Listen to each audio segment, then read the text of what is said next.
Good evening, YouTube. Brewed by me, back again. Yes, I am. I'm gonna do another review tonight, and it's gonna be another battle versus battle. Tonight, I'm gonna be doing a battle. This is by the Rouge Brewing Company in Portland, Oregon, I believe. Newport, Oregon. Sorry. This is their Dead Guy Ale, Rouge Ale, and can you see it? It says it glows. Right there, it glows. So this is, I believe, 6.5% ABV, and Rouge Double Dead Guy Ale, and this is 9% ABV. So I believe after this review I'm going to be done for the night, and I'll do another review tomorrow. I'm going to use my Mississippi beer glass for the Dead Guy, and I'm going to use my Castle Brewery glass for the Double Dead Guy. So basically it's the same beer, except one is 6.5% and the other is 9% ABV. Same ingredients, same everything. And the only difference is one is 650 milliliters, the other is 750 milliliters. So there you have it. So I'm gonna start. The normal Dead Guy is gonna be in the Mississippi glass. So the glass with the K. Okay. And again, brewed by me, YouTube, Subaru, bbbafa.com. So, pour the first one. I don't know, can you see the smokage? No, Alright, there was smokage, believe me. Now, I think I may have reviewed the smaller bottle version of Rouge Dead Guy, but I'm not 100% sure. Okay. And it's your standard Rouge cap for both. Now the 9% double Rouge is going to be in the Castle Brew glass. Nice smokage. I don't know if you can see it.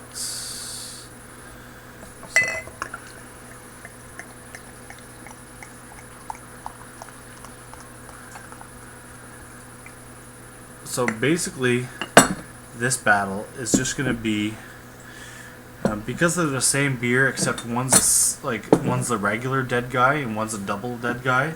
It's going to be basically, if there's more warming in the double opposed to the single, and see what the color and the I have to turn it around with the color and the stuff like that. So,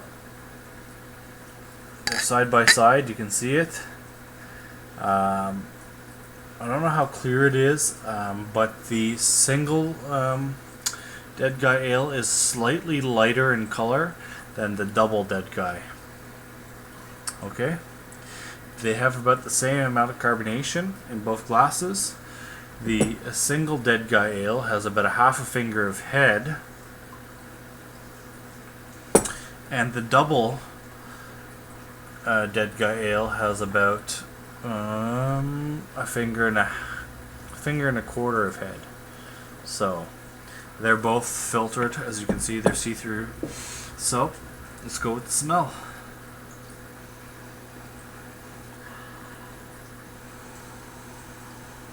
So the K glass is the single, and the Castle Brewery glass is the double. Caramel, toffee, slight bit of fruitiness.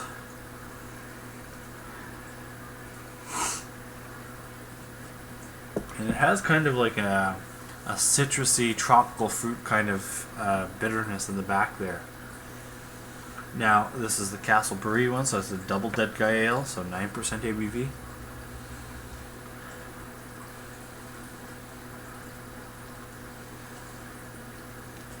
So in the double dead guy, you got a lot of malt, sweet malt up front, caramel, toffee. And again, it's like a citrus, tropical fruit kind of character in the hops. They smell fairly similar, except the double dead guy has a little bit more sweetness in the nose than the regular dead guy ale. So the color it's a dark golden in color, light to medium carbonation, a half a finger ahead for the single dead guy ale. And for the double, it's kind of like a more of a dark golden, almost copper kind of color, with a finger of head, small to medium bubbles, and a lot more malt on the nose. Of course, you're going to get more malt on the nose because this is 9, this is 6.5. So let's get started. Kishisipi Single Dead Guy Ale.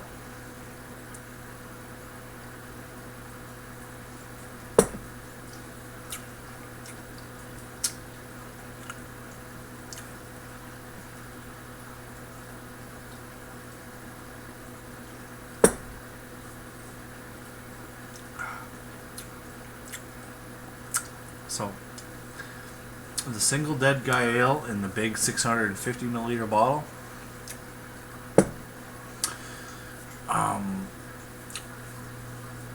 Take a swig of it. A slight bit of sweet maltiness, followed by caramel toffee, and then as it goes across your tongue to the back of your throat, it's like a bitter explosion of like citrusy kind of tropical fruit kind of hops. And there's kind of a weird bready, yeasty kind of taste to it. Now, I believe, excuse me, correct me if I'm wrong, but I believe Rouge uses the same yeast for all of their beers, which is a Pac-Man yeast. And so that bready kind of character comes from that yeast that they use. Now, you can't buy it. It's Rouge's version for their beer, so obviously you can't buy it. Yeah.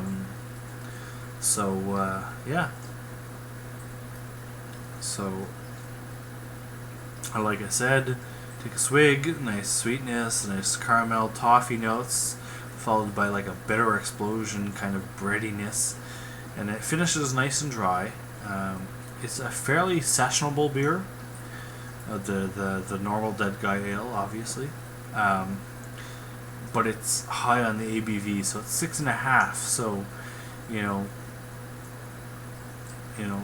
if you would be able to drink 5% beers, you might be able to drink 4 of these 6.5% beers. There's a nice malt profile to it. There's a nice hop profile to it.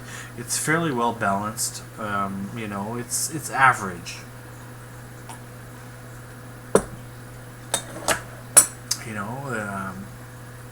There's nothing that wows me about it, but it's a good beer. There's nothing wrong with it. There's no off flavors, nothing like that. So I can't complain. It's a good beer. So if you guys can find it, this is the Rouge Dead Guy Ale. Go out and get yourself one. It's a pretty cool label and stuff like that. And now they do have 6-packs of it, and they do have these 650 milliliter bottles of it. Now, I don't know if there's a difference between the two. I'm not 100% sure. Whereas the singles, I think I may have reviewed the single. It doesn't say it glows, so I don't know. See that? So I don't know. I don't know what that means. I don't know if the bottle glows or the beer glows. I don't know. So the malt profile for the regular Dead Guy Ale, I'm gonna say there's some pale malt in there, some Munich malt in there, some caramel crystal malt in there. Hop profile, possibly 7 some of the C hops in there for citrusy, kind of grapefruity characteristics. So, maybe Citra, Cascade, Centennial, Challenger, that kind of type of hop. Now I'm going to move on to the Double Dead Guy Ale, and we'll go from there. So, the Double Dead Guy Ale, the head is still there. It's about a half finger ahead. Nice carbonation coming up through the glass. It's a dark copper in color, just like the other one. The color is fairly similar, except for the Double Dead Guy is a little darker. Again, it's probably because it's a 9.5% beer opposed to a 6.5% beer. So, let's give her a smell. Caramel, toffee, a slight bit of fruitiness. Possibly coming from the Pac-Man yeast. Nice malty sweetness. And that's about it for smell. So let's dive in and give her a taste.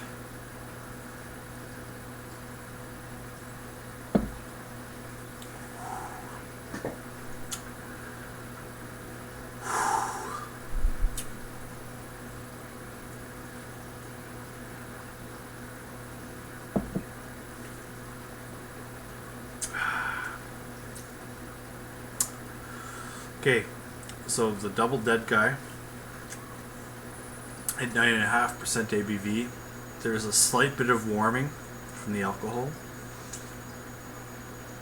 but it's not bad. You do pick up a lot more of the caramel malt from the original Dead Guy as it goes across your tongue. There's more bitterness, I find. A lot more bitterness, tropical, citrusy kind of bitterness in it, and it kind of blows up at the back of your throat, and it dries out. And then you take another swig, you get that caramel malt, the toffee malt, and all those hops again. It's a dangerous beer because it is quite tasty. It's dangerous because it's 9.5% beer, or 9.5% ABV, so it's dangerous.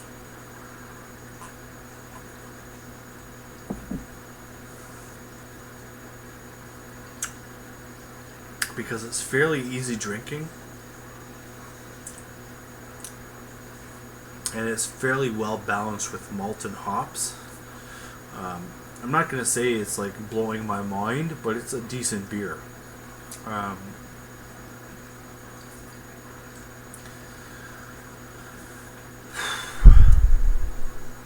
going to say there's some two-row pale in there, some Munich, some crystal caramel malt, and maybe some carafoam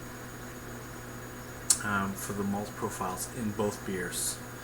The hop profile, I'm gonna say it's kind of with like the C hops in the States, like Cascade, Centennial, Challenger, Citra. That line. Maybe there may be a bit of Simcoe in there, or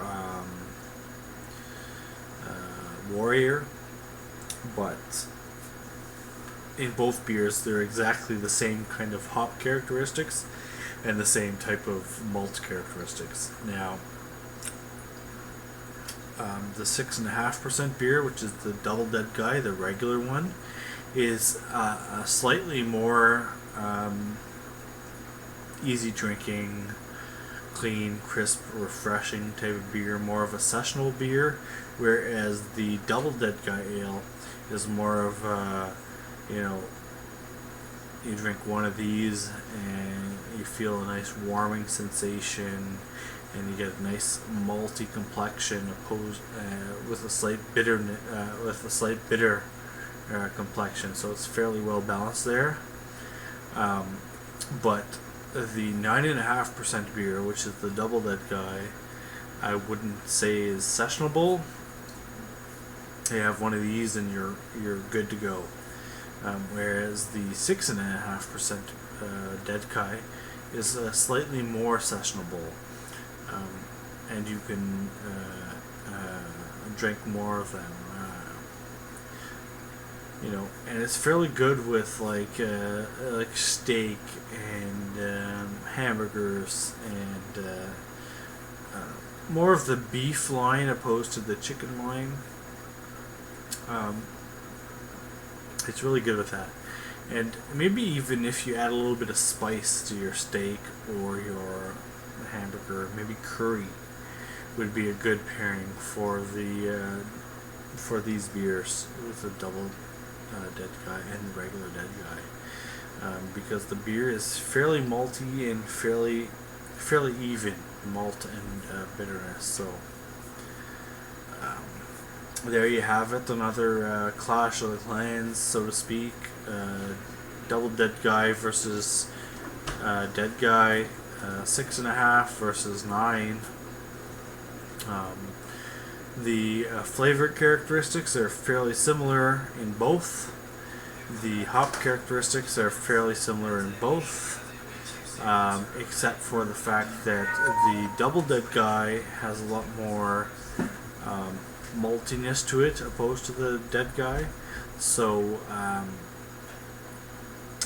the regular dead guy is a slightly sessionable beer, I guess you would say, whereas the double dead guy is a one beer, one night, because if you have any more than that, you're gonna be wrecked, because it is really easy drinking.